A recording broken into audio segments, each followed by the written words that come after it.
అబ్బో ఇక్కడ కేజీ చీరలు కొంటే అర కేజీ చీరలు ఫ్రీ అంట. మాంగళ్య షాపింగ్ మాల్, కేజీల్లో సేల్, టన్నుల్లో ఆనందం.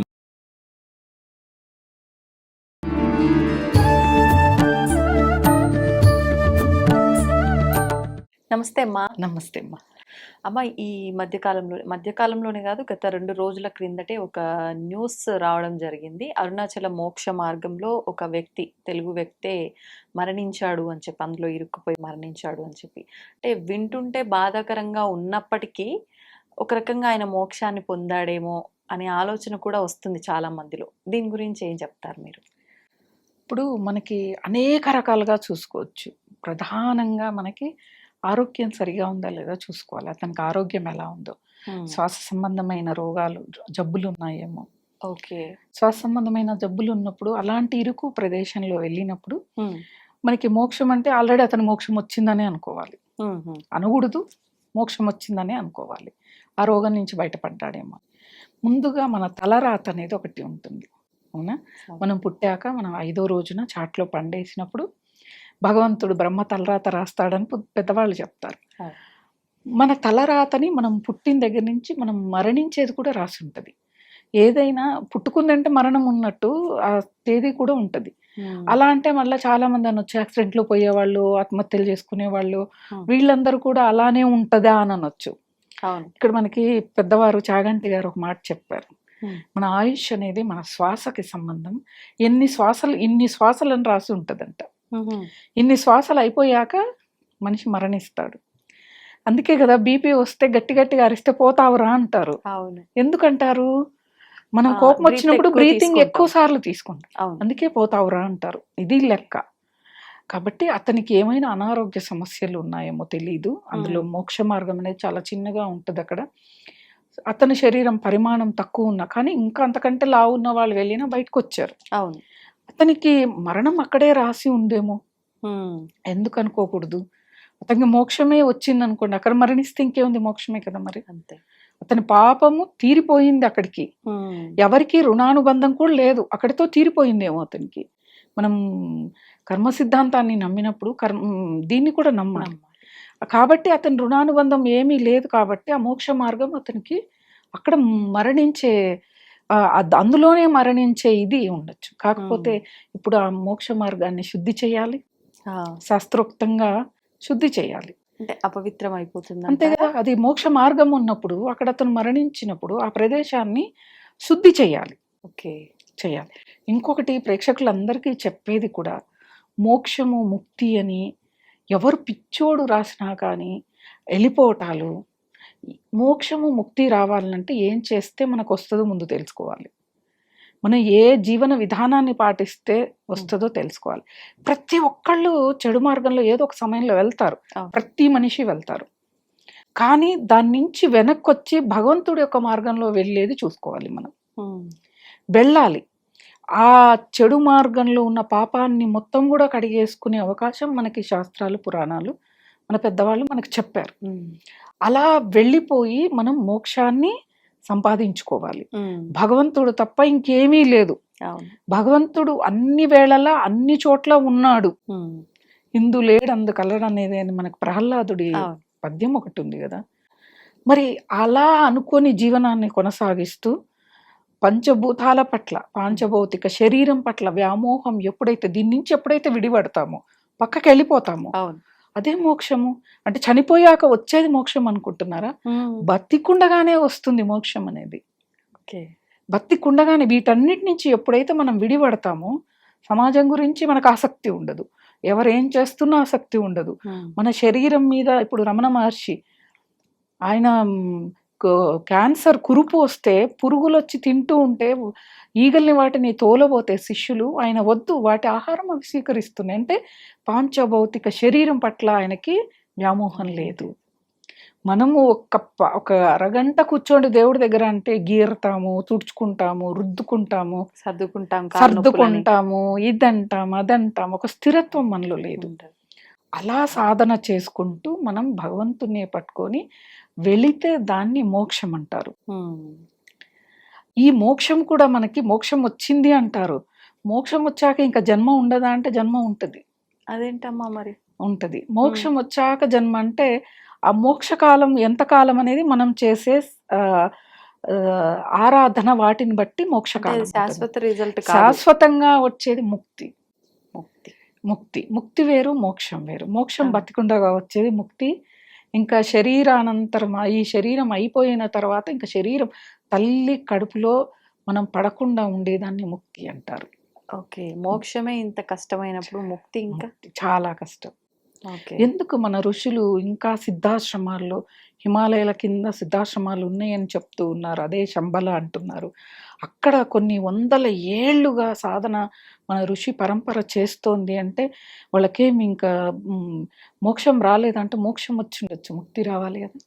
అందుకనే వాళ్ళు అన్ని సంవత్సరాలు అలా ఉండిపోయింది. అంతే కదా. మరి అది అది అంతటితో ఎండ్ అంటే వాళ్ళ చేతుల్లో ఉంది వాళ్ళ లైఫ్ ఎప్పటి వరకు జీవితం ఇలా ఉండాలి జీవనం అనేది అంటారు కదా. జీవనం అనేది ఉండొచ్చు. శరీరాన్ని ఆ. మనం ఇన్ని సంవత్సరాలకి అంటే స్వయం మరణం భీష్ముడిలాగా అవును. ఆయన మరణించాలి అనుకుంటేనే మరణం వస్తుంది, లేకపోతే రాదన్నట్టుగా మన ఋషులు వాళ్ళందరి చేతుల్లో కూడా ఉంది. ఇక్కడ మనకి తెలియని లాజిక్ ఏంటిది అంటే చాలా మంది సమాధి వస్తే అయిపోయింది అనుకుంటారు.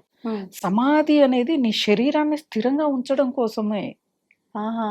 తర్వాత భగవంతుని పట్టుకోవాలి కదా. ఓకే. అంటే అప్పుడే ప్రాసెస్ మొదలు మొదలు అంతే. సమాధి అనేది మొదలు. అక్కడికి అంతా అయిపోయింది అనుకుంటాం కదా. సమాధి వచ్చి జీవిస్తూ సామాన్య జీవితం గడుపుతున్న వాళ్ళు కోట్లాది మంది ఉన్నారు మన భారతదేశంలో ఇప్పటికీ కూడాను. కాకపోతే వాళ్ళకి మంచి జ్ఞానం ఉంటుంది, ఒక దివ్య శక్తి ఉంటది, జరగబోయేది చెప్పగలుగుతారు. అదే మూడో నేత్రం తెరుచుకుందనో, కుండలిని శక్తి రిలీజ్ అయిందనో, సహస్రాల చక్రం యాక్టివేట్ అయిందనో, విశ్వంతో కనెక్ట్ అయిందనో, ఆ తర్వాత భగవంతుణ్ణి పట్టుకోవాలి వాళ్ళు. సమాధి స్థితి అయిపోయిన తర్వాత సమాధి వచ్చేసింది ఇంక అయిపోయింది, నేను పెద్ద ఋషినో లేకపోతే ఇంకేదో అని అనుకోవటానికి లేదు. లేదు, సమాధి అనేది చాలా మందికి వస్తుంది, అసలు వచ్చినది కూడా తెలియదు చాలా మందికి. సమాధి స్థితి వచ్చింది నాకని తెలుసుకోని వాళ్ళే చాలా మంది ఉంటారు. సమాధి స్థితిని దాటి ఉంటారు వాళ్ళు. సమాధి స్థితి అంటే శ్వాస నియంత్రణ, శరీర నియంత్రణ, వీటిని సమాధి. ఇది వచ్చింది అంటే ప్రవర్తన మారిపోతుంది. దేని పట్ల వ్యామోహం, కోరికలు ఉండవు, తృప్తికరమైనది, ఏదో ఆకలిస్తే తిందామన్నట్లుగా ఉండే స్థితి అది. అంత సులభమైంది కాదు ఆ సమాధి స్థితి కూడా.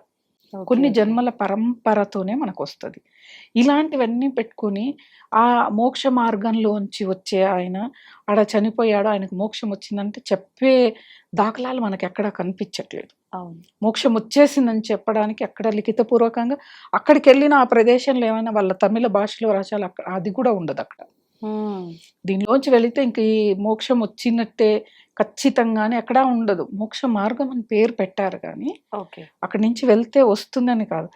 సరే చాలా మంది దానిలోంచి వచ్చారు, కొంచెమైనా మనుషులు ప్రవర్తన మారింది. ఒక లాజిక్ మనం ఆలోచించాలి. మనకు తెలిసిన వాళ్ళు వెళ్ళొచ్చారు. ఇట్లా అంటే మొత్తం భగవంతుడి మీద నమ్మకాన్ని పక్కన పెట్టేస్తారు కదా. నమ్మకము అంటే నేను అనేది ఒక ఆలయానికి వెళితే, ఇలాంటి పవిత్రమైన ప్రదేశాలకు వెళ్ళినప్పుడు, ఇటువంటి పవిత్రమైన స్థలాల్లోకి వెళ్ళినప్పుడు మనం మారాలి. మారితే ఆ మోక్ష మార్గం నిజంగా హెల్ప్ అవుతుంది. మనం అగౌరవపరుస్తున్నాం ఆ మార్గాన్ని, భగవంతుని అవమానపరుస్తున్నాం. భగవంతుడు మనకి వేదవ్యాసుడి ద్వారా నియమాలు చెప్పించాడు, ఎలా ఉండాలో చెప్పించాడు. మనం అవేమీ వినట్లేదు. వింటే అదే భక్తి, అదే మోక్షం, అదే ముక్తి. మనం ఎక్కడికి వెళ్ళక్కర్లే, ఇంట్లో ఉండి మోక్షాన్ని, ముక్తిని సాధించుకోవచ్చు. మనం సమాజం పట్ల బాధ్యతని మనం మర్చిపోతూ ఉన్నాం. ఇప్పుడు ఒక ఆలయానికి వెళ్తాం, చాలా బాధేసే విషయం. ఈ మధ్య కాలంలో నేను మా ఊరి దగ్గరలో ఒక ఆలయానికి వెళ్ళాను. ఆలయం మొదటగా కట్టినప్పుడు వెళ్ళినప్పుడు చాలా పరిశుభ్రంగా ఉండేది.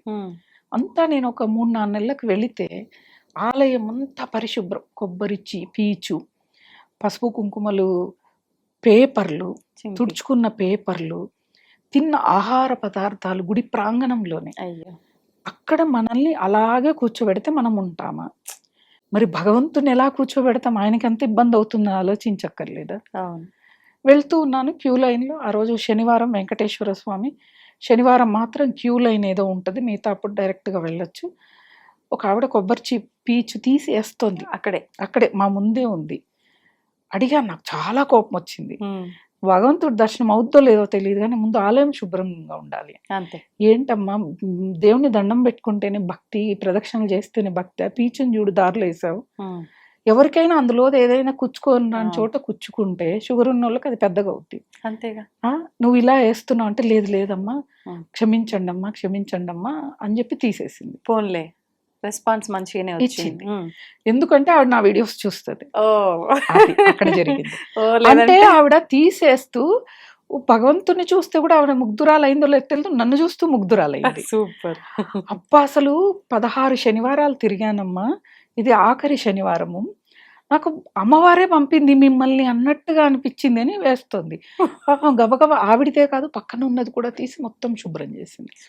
నేను అన్నా నీ కర్మ తొలగిపోయింది కదా, ఈ ఆలయం మొత్తం ప్రతి శనివారం వచ్చి శుభ్రం చేయని చెప్పారు. నిజంగా అమ్మ నేను చేస్తాను. నువ్వు ఏ పూజ ఏం చేయకపోయినా భక్తి ఉంది, ఆలయాన్ని శుభ్రం, తిన్నది మొత్తం అక్కడ పడేస్తున్నారు. ఎంత ఘోరాతి ఘోరం అంటే చాలా బాధ జరిగింది అక్కడ. భక్తి అంటే అలా ఉండాలి. ఒకళ్ళు చెప్పింది గుడ్డిగా నమ్మి ఫాలో అవటం. నేను ముందు కూడా మీకు చెప్పాను, గురువు ఏది చెప్తే అది గుడ్డిగా నమ్మి వెళ్ళిపోవటమే. ఆవిడ చదువుకోలేదు అసలు, అస్సలు చదువుకోలేదు. పొలం పనులు చేసుకునే ఆవిడ ఎంత పరిశుభ్రంగా ఉంది ఆవిడ. ఆవిడని చూస్తే నాకు ఒక ప్లెజెంట్ ఫీలింగ్ వచ్చింది నిజంగా. ఆవిడ నా దగ్గరకు వచ్చారు, మళ్ళా వెతుకుతోంది ఆవిడ నేను ఎక్కడున్నాను గుళ్ళో అని. కానీ నేను గుళ్ళో వెళ్ళిన తర్వాత ఏ గుడైనా అలాంటి చోట్ల కాసేపు కూర్చుంటాను. ఆ ప్రశాంత వాతావరణం, ఆ భగవంతుడితో అనుసంధానం అవ్వటం. ముందుగా వెళ్తూనే బాగున్నావా స్వామి అని అడుగుతాను. బాగుంటారు, మీకేమైంది, అలంకరణ చేసుకున్నారు చక్కగా, కానీ నిలబడుకొని ఉన్నారు, మీకు కాళ్ళు నొస్తాయి కదా స్వామి, నాకు అవకాశం ఇస్తే కాళ్ళు ఒత్తుతానని అడుగుతాను స్వామి. నేను అదే అడుగుతాను. అక్కడికి వెళ్ళి అక్కడున్న గోవింద నామాలు చదువుతాను, కాసేపు కూర్చుంటా, దేవుణ్ణే చూస్తూ ఉంటాను. వచ్చింది ఆవిడ వెతుక్కుంటూ వచ్చి, అమ్మ నాకు చదువు రాదు, మా ఆయన ఫోన్లో మీ వీడియోస్ చూస్తూ ఉంటాను, నేను మీ నంబర్ రాసి ఇవ్వండి, ఎప్పుడైనా మాట్లాడొచ్చా అని. మాట్లాడతాను, కానీ రోజుకో వారానికి ఒకసారో అట్లా చేస్తే మాట్లాడలేను. ఎప్పుడైనా మీకు తీవ్ర ఇబ్బంది ఉంది అంటే మాట్లాడను. మీకు ఏదైనా సహాయం కావాలన్నా నా నుంచి. చాలా పేదవరాలు ఆవిడ, చాలా పేద, కానీ భక్తి ఉంది అమ్మ. ఆవిడ పొద్దున్నే 3 గంటలకు లేచి దీపారాధన చేసి లలిత సహస్రనామం చదవడం వచ్చి ఆవిడకి.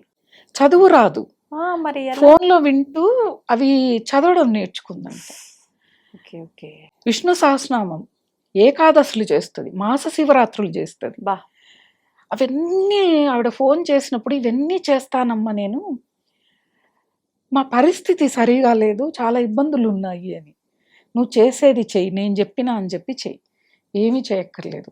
నువ్వు ఇదే 3 గంటలకు లేచి నువ్వు అమ్మవారినే పాదాలు పట్టుకో, అమ్మవారినే పూజ చేయి, నేను చెప్పినాను కదా, నీ గురువుగా భావిస్తే ఇదే చేయమన్నా. ఈ రోజుకు చేస్తోంది ఆవిడ.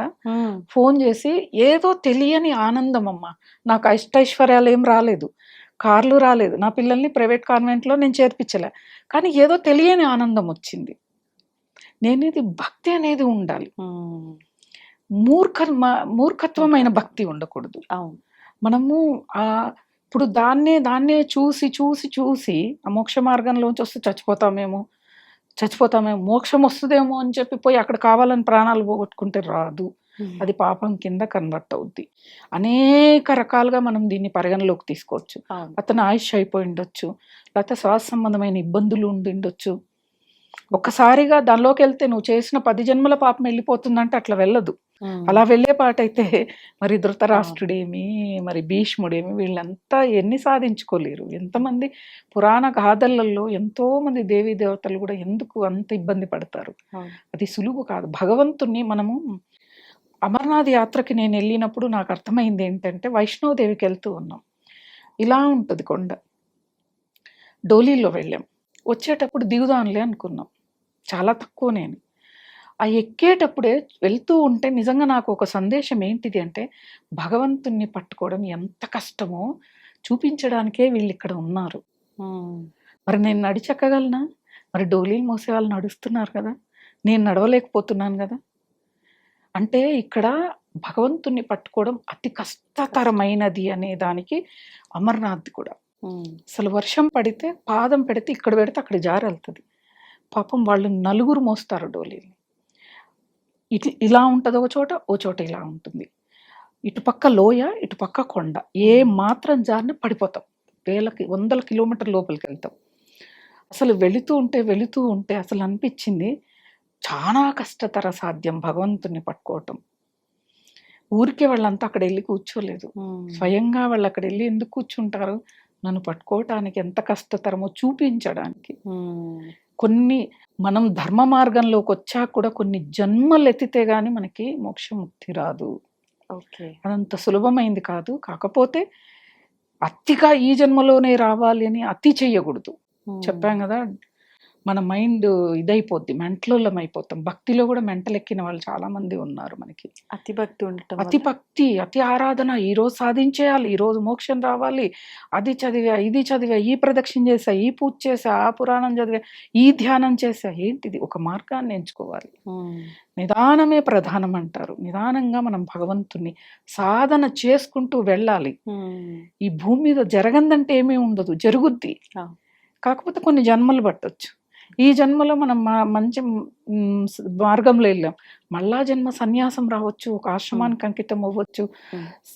సంపూర్ణంగా మనం భగవంతుని ఆరాధనలో, ఆ సాధనలో ఉండిపోవచ్చు కదా. అలా జన్మలు రావచ్చు, అలా ఎన్ని జన్మలు ఎత్తొచ్చు. అవును. కాబట్టి ఏది అంత సులువు కాదు భక్తి అనేది. మనం ఈరోజు అందరూ భక్తి అనుకుంటున్నారు, కోరికతో మాత్రమే చేస్తున్నారు. ఓ పూజ కానీ, ఆరాధన కానీ, ఆలయ దర్శనం కానీ భగవంతుడి కోసం మనం వెళ్తున్నాం, మన కోసం వెళ్ళట్లేదు. అది తప్పు. మన కోసం భగవంతుడి దగ్గరికి వెళ్తున్నాము, ఒక ప్రశాంతమైన వాతావరణం కోసం ఆలయం దగ్గరికి వెళ్తున్నాము. కాబట్టి ఇట్లాంటి మోక్ష మార్గాల్ని, వాటిని తప్పుదారి పట్టించకుండా ఆ మార్గానికి ఉన్న విశిష్టతని మనం కాపాడుకోవాలి. ఎన్ని రకాలుగా చూడాలి, అతని మరణం వెనక ఎన్నో కారణాలు ఉంటాయి. వీటన్నిటిని కూడా దృష్టిలో పెట్టుకొని మనం అక్కడున్న పవిత్రతని, అంటే ఇప్పటికే హిందూ ధర్మాన్ని వెనక్కి లాగాలని అనేక రకాలుగా చీడపురుగులు తయారయ్యాయి. ఇటువంటి సందర్భంలో మనం వాటిని చించుకొని కాళ్ళ మీద పడేసుకోకూడదు. అది ఈ కారణాలు ఉంటాయి. దీన్ని ఎవరు కూడా కించపరచొద్దని నేను ఛానల్ పరంగా చెప్తూ ఉన్నాను. అవునమ్మా, ధన్యవాదాలు. నమస్తే. And for more videos, Please subscribe to iDream. Please subscribe to iDream. Please subscribe iDream. And please subscribe to iDream. For more videos, subscribe to iDream. please like, share and subscribe to the channel. Congratulations, iDream. Subscribe to iDream. Subscribe to iDream. So subscribe to iDream Media. IDream team అందరికి huge congratulations. Please subscribe iDream Media. Please subscribe to iDream. Subscribe iDream. Please subscribe to iDream. iDream అంటే నా కళల ఛానల్ను subscribe చేసుకున్నారు, నోరు తిరుగుతలేదు. మీరైతే గంట గుర్తు కొట్టండి. For more such videos, please subscribe to iDream. Subscribe to iDream. Please subscribe to iDream. Please subscribe iDream Media. Please do subscribe to iDream. Please subscribe to iDream Media. For best entertainment and information, please subscribe iDream. And don't forget to subscribe to iDream.